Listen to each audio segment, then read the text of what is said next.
Bonjour à toutes et à tous, bienvenue sur votre chaîne d'information régionale en continu. En ce jeudi 7 juin, tous les quarts d'heure un nouveau point sur l'actualité. On démarre bien sûr par vos prévisions météo. La région va conserver une météo assez agréable dans l'ensemble après les perturbations nuageuses ce matin. Le soleil devrait faire son retour, notamment dans la métropole lilloise, à l'intérieur des terres. Le littoral conservera tout de même quelques voiles nuageux. 19 degrés aujourd'hui à Boulogne et à Calais, 21 degrés à Dunkerque et au Touquet, 23 degrés à Saint-Omer, enfin 25 degrés à Lille. Attention, encore quelques risques orageux en fin de journée, en soirée et la nuit prochaine. Les prévisions météo bien évidemment encore après ce journal. À la une, l'info ferroviaire, 14e épisode de grève déjà à la SNCF. La mobilisation faiblit quelque peu, mais la circulation des trains reste perturbée aujourd'hui. 3 TER sur 10, 4 TGV sur 5 dans les Hauts-de-France, des dizaines de bus en substitution sur les routes et toutes les infos trafic comme d'habitude sur sncf.com, ter.sncf.com précisément, et les applications mobiles SNCF. Dans ce journal, on démarre avec un événement à Calais ouvre ce week-end, l'exposition Haute Dentelle. À ne pas manquer, que l'on vous présente ici en avant-première, 2 jours avant l'ouverture au public. Jusqu'au 6 janvier prochain, la Cité de la Dentelle et de la Mode propose de découvrir 65 pièces uniques en dentelle tissées sur métier liver, plus communément appelé dentelle de Calais-Caudry.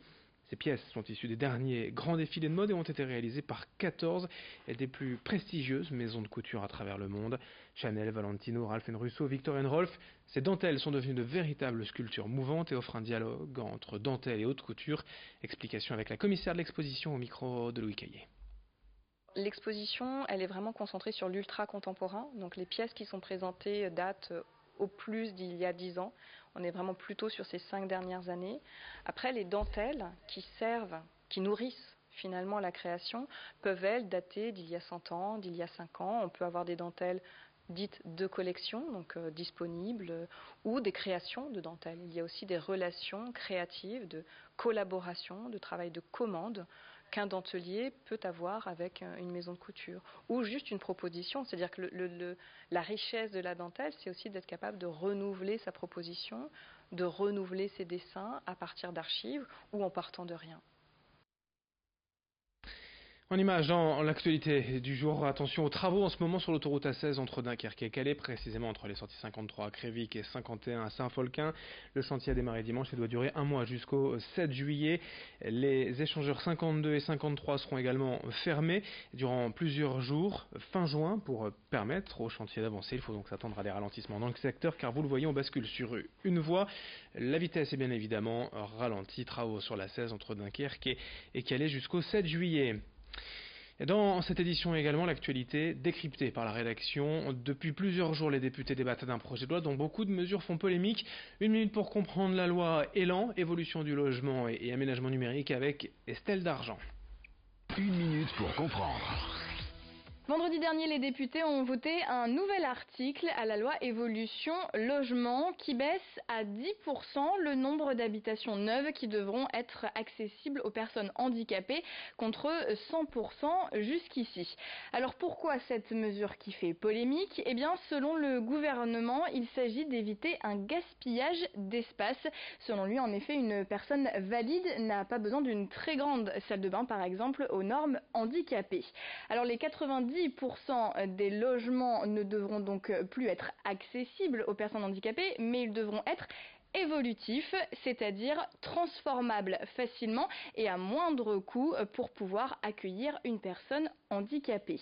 Mais qui va devoir payer ces travaux ? Eh bien, la loi reste floue pour l'instant à ce sujet. Les travaux devraient être pris en charge par le bailleur pour un logement social et par le propriétaire pour un logement privé. Pour les associations, cela risque de diminuer encore plus le handicap. Selon l'UNAPI, 48 000 personnes handicapées sont sans solution de logement. Une lame de carbone entièrement gratuite pour remplacer les prothèses de jambes. Voilà ce que propose l'association Lame de Joie. Son ambassadeur Serge Girard était de passage hier dans la région, à Mont-Saint-Barreul, auteur d'un tour du monde en courant, 26 200 km en 433 jours. Il porte désormais les couleurs de l'association. Ces lames en carbone permettent aux jeunes enfants amputés de courir, de pratiquer une activité physique normalement. Mais le produit coûte cher, 2 500 € pièce, et il faut en changer de 6 à 7 fois lors de la croissance jusqu'à atteindre le poids et la taille adulte. Il faut donc compter un peu plus de 18 000 € au total pour équiper un enfant. Explication avec Serge Girard hier au micro de Nicolas Lebrun.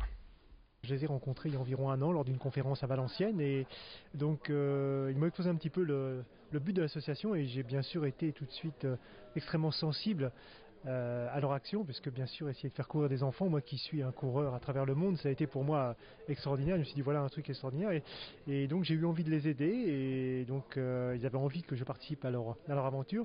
Donc on s'est rencontrés comme ça. Et ben voilà, l'aventure est partie cette fois-ci, et donc pour essayer bien sûr entre guillemets d'être un ambassadeur à la hauteur bien sûr de l'âme de joie, et surtout faire connaître justement cette association et récolter des fonds pour bien sûr pouvoir équiper le plus d'enfants possible. Vous savez, quand on est un privilégié comme moi, qu'on vit de sa passion, on se doit justement de partager au maximum et d'être justement à même un jour ou l'autre, et c'est le jour de s'investir pour une cause, parce que je ne l'ai jamais fait et celle-ci me tient vraiment à cœur. Donc oui, non, c'est avec grand bonheur que je participerai à tout ça.